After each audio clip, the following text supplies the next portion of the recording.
This house is on fire, and by house I mean body, and by fire I mean it burns everywhere. The doctor asks, where does it hurt? But they don't understand the thing about chronic pain, fire is that you can only focus on so much at a time. You can see the kitchen is on fire. That's what it is. Just another kitchen fire. You sigh relief because the firefighters have seen 1,000 cases just like this, except the smoke is filling your lungs and you're gasping for breath. The kitchen is on fire, but the door handle is hot, blazing hot, and you retract your hand on instinct flight response because the pain is searing. Your flesh is burning. Fuck no, the handle burned your hand, not the pain ripping across every bone in your body. The tendons aren't being ripped apart, separated for eternity. Where are you in the house? The dispatcher asks in a calm and collected voice. No, the doctor asks you where your pain is standing on the scale, but you're not standing at all, shaking and wheezing and trying to just breathe, but you can't. Your voice trembles. I'm below the fire. No, the flame is licking at my heels. I'm above it. Wait, it's next to me. It's surrounding me. Your grip on rationality is slipping. I need you to stay calm, they urge. But how can you stay calm when the fire is consuming the house? You, the fire is consuming you. The house is on fire and nobody knows what to do. The neighbors hear the crackle and they just stand there watching as the flame climbs higher. They all stare, unknowing what caused it or how to help.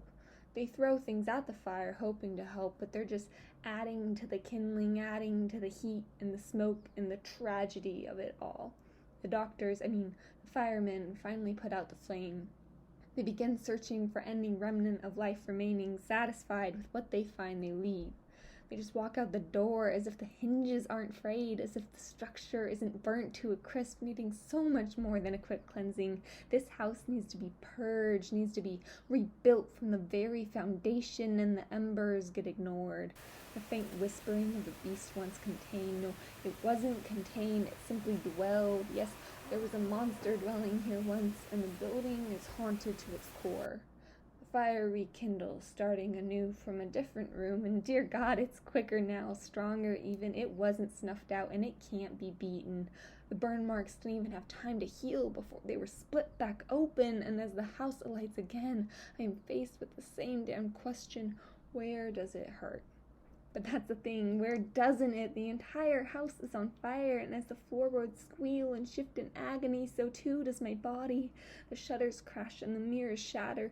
The pain, the fire, whistles through the windows and chimney. Flames crackling as the whole house screams. My whole house screams. The fire does not yield. The pain does not fade. Time goes on, yet the wounds remain. The house was still burning. They realized too late. The house, my body, my living, breathing being is still on fire. The fire, the pain, doesn't seem like it plans on stopping. Maybe it's all in my head. Maybe as I lie awake at 4 a.m. and daylight reaches out, trying to grasp a broken part of me, I'll realize it was all just a dream. Yes, that's what this is, some twisted embodiment of the word dream that will soon come to a close. It's not my eyelids that have yet to slide shut, coming to an end, a close they so yearn for, but is my thoughts, dreams of houses and smoke and fire that will soon fade away into the nothingness I feel. There was no pain, no body in distress. The wax dripping down the candle was just that, not sweat falling down my face. There was never a house, no fire. There is no house on fire or body, except there is.